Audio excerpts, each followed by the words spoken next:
الرحمن الرحیم والصلاة والسلام علی رسولہ الکریم وعلی آلہ وصحبہ اجمعین۔ عید کی خوشی ہم کیوں مناتے ہیں؟ پہلے میں یہ تھوڑا سا واضح کر دوں کہ رمضان کا مہینہ اللہ نے پورا ایک ہمارے لیے خوشی کا مہینہ بنایا ہے، جس میں اللہ کی جنت کے دروازے کھول دیے جاتے ہیں، جہنم کے بند کر دیے جاتے ہیں، شیطان قید کر دیے جاتے ہیں، جنت کو روزانہ سجایا جاتا ہے، اللہ کا عرش پہلے آسمان پہ آ جاتا ہے، اللہ کی طرف سے اعلان ہو رہا ہوتا ہے، کوئی بخشش چاہنے والا، کوئی حاجت مانگنے والا، فرض 70 فرضوں کے برابر ہو جاتا ہے اور نفل فرض کے برابر ہو جاتا ہے، اور نفل اور فرض کا فرق اتنا بڑا ہے کہ قیامت تک 2 رکعت نفل پڑھتا رہے تو فرض رکعت کے ایک سجدے کے برابر نہیں۔ اور اس میں جو مر جاتے ہیں اہل ایمان، ان کا حساب نہیں ہوتا، ان کو قبر میں منکر نکیر نہیں آتے، اللہ تعالیٰ ان کو معاف فرما دیتا ہے۔ اس طرح 29 دن رات یہ سلسلہ چلتا ہے، اور آخری رات پھر اللہ تعالیٰ اعلان فرماتے ہیں کہ میرے بندوں نے رات کو قیام کیا، یعنی تراویح کی نماز پڑھی، دن میں روزہ رکھا، تو میں نے اس پر ان سب کی بخشش فرما دی۔ تو اس خوشی میں پھر ہم سب مل کر اللہ کی بارگاہ میں شکرانے کے مل کر 2 نفل ادا کرتے ہیں اور اللہ کا شکر ادا کرتے ہیں کہ یا اللہ تیرا شکر ہے، تو نے ہمارے گناہوں کو معاف فرمایا، جہنم کو ہم پہ حرام کیا، جنت کو ہم پہ واجب کیا۔ اصل تو عید کی خوشی کی یہ وجہ ہے۔ باقی جو اداسیاں ہیں، ڈپریشنیں ہیں، اس کی وجہ آپس کی محبتوں کا کم ہو جانا ہے، اور دنیا کی ایسی دوڑ جس نے اپنے آپ کو بھی بھلا دیا ہے، اور آپس کی نفرتیں ہیں، اور آپس کے بغض حسد ہیں، ان منفی جذبوں نے ہماری خوشیوں کو دھندلا دیا ہے، ورنہ رمضان کا ہر لمحہ خوشی کے لیے ہے، اور عید اس کی پیک ہے، اور پوری زندگی اللہ راضی ہو رہا ہو تو خوشی ہی خوشی ہے۔ ہمیں اپنے ملک سے، اپنی نسل سے آپس کی نفرتیں، حسد، بغض یہ مٹانے ہوں گے، تب جا کر ہمیں حقیقی خوشیاں حاصل ہوں گی۔ آپ عید کے لیے غسل فرماتے تھے اور اپنے کپڑوں میں سے اچھے کپڑے منتخب فرماتے تھے، اور فجر کی نماز کے بعد آپ اشراق نہیں پڑھتے تھے اس دن۔ باقی آپ کی ساری زندگی کا معمول تھا کہ فجر کے بعد آپ اشراق پڑھتے تھے، لیکن اس دن آپ اشراق نہیں پڑھتے تھے، غسل فرما کے پھر کچھ کھا کے، کوئی میٹھی چیز، کھجور ہی عام طور پر ہوتی تھی، کھجور کھا کے پھر آپ عیدگاہ کی طرف تشریف لے جاتے تھے، اور پہلے نماز پڑھاتے تھے، پھر خطبہ ہوتا تھا، اور اس کے بعد جس راستے سے آپ جاتے تھے اس راستے کو چھوڑ کر پھر اور راستے سے گھر واپس آتے تھے، پھر وفود سے ملاقات کرتے تھے، سرداروں سے، صحابہ سے ملاقات کرتے تھے، اس میں کچھ کھانوں کا اہتمام بھی ہوتا تھا۔ اس طرح ایک عام روٹین کی عید ہوتی تھی آپ کی، ملاقاتیں کرنا، کھانوں میں جانا، اور اچھے کپڑے پہننا، سب کو خوشی سے ملنا۔ یہ عید الفطر پر آپ کا یہ معمول تھا۔ اسلام جاوید بھائی 2 چیزوں کا مجموعہ ہے، ایک اللہ کا حق ہے جو عبادات کی شکل میں ہے، اور ایک اللہ کے بندوں کا حق ہے جو اخلاقیات اور معاملات اور معاشرت کی شکل میں ہے۔ یہ دونوں کمپلسری پیپر ہیں، دونوں لازمی پیپر ہیں، ان دونوں میں پاس ہونا ضروری ہے۔ میری نماز اچھی ہے لیکن میری دکان پہ جھوٹ ہے، تو نماز اس جھوٹ کی کمی کو پورا نہیں کر سکے گی۔ میری دکان پہ سچ ہے لیکن میں نماز نہیں پڑھتا، تو میرا یہ سچ بولنا میرے نماز کی کمی کو پورا نہیں کر سکتا۔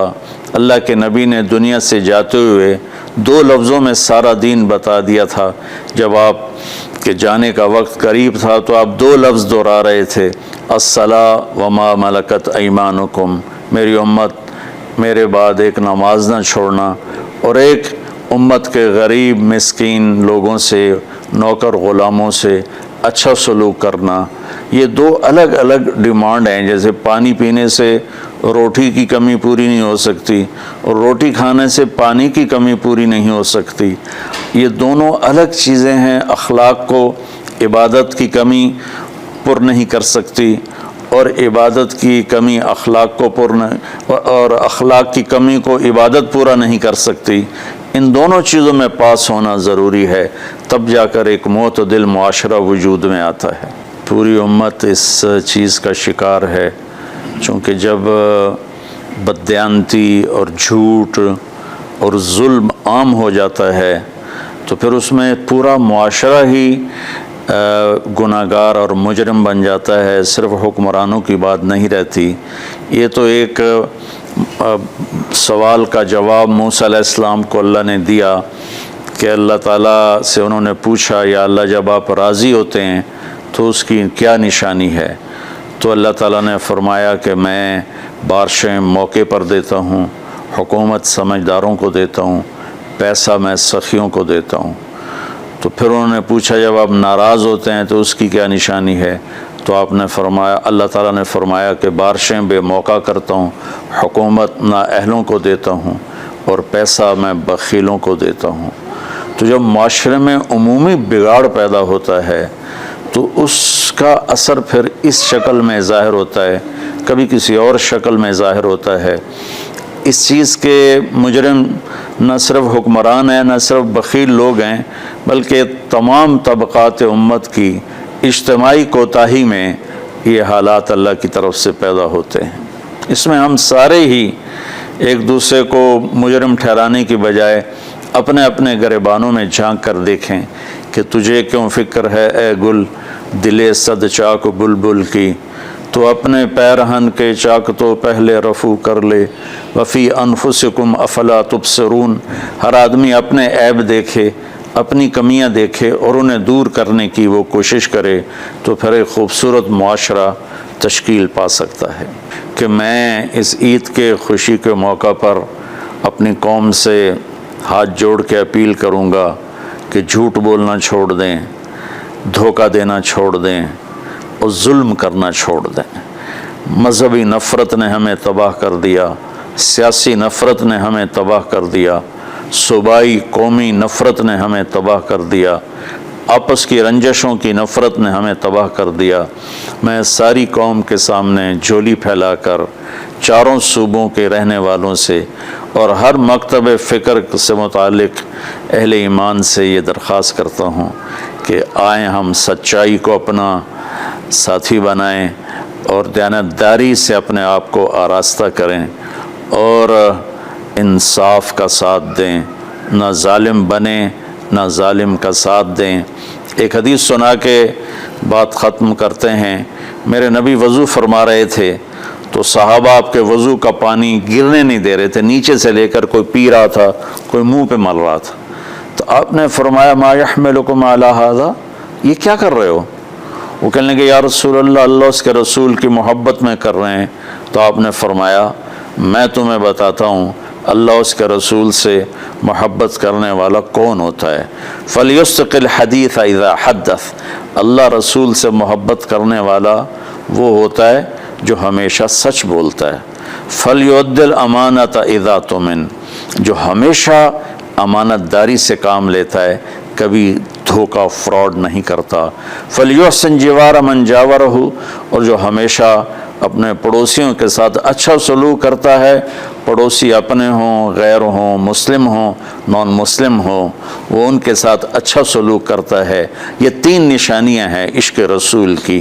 یہ تین باتیں میری قوم اپنا لے تو یہ اندھیرے اجالوں میں انشاءاللہ تبدیل ہو جائیں گی۔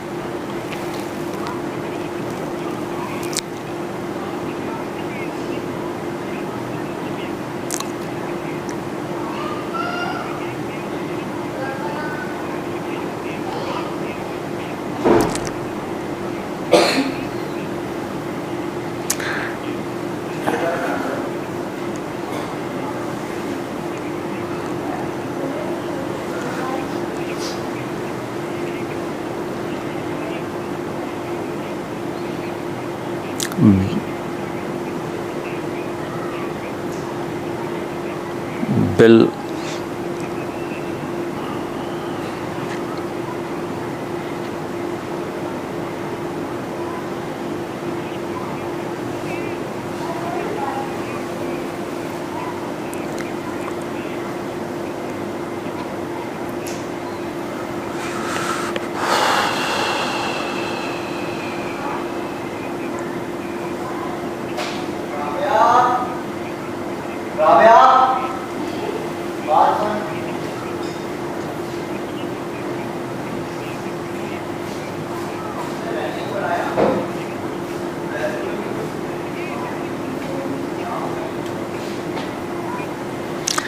امید تو کبھی چھوڑنی نہیں چاہیے.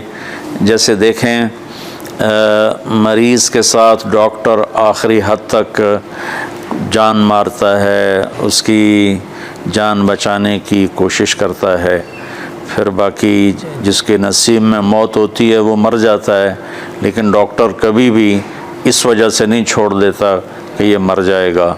تو ہم اللہ کی رحمت سے بالکل نا امید نہ ہوں، مایوس نہ ہوں. مجھے اللہ کی ذات سے بہت امید ہے. ہمارا جو اس وقت قائد ہے، اسے سیاسی بیان نہ سمجھا جائے اللہ کے واسطے. میں ایک پاکستان کا شہری ہونے کی حیثیت سے اپنا تجزیہ پیش کر رہا ہوں. غلط بھی ہو سکتا ہے، صحیح بھی ہو سکتا ہے. وہ بہت مخلص محنتی آدمی ہے. تو مجھے اللہ کی ذات سے امید ہے اگر ہم سب مل کر ساتھ دیں سچائی کا، دیانتداری کا، انصاف کا، اور آپس کی نفرتوں کو مٹا دیں، تو انشاءاللہ ضرور صبح ہوگی. کوئی وجہ ہی نہیں کہ صبح نہ ہو.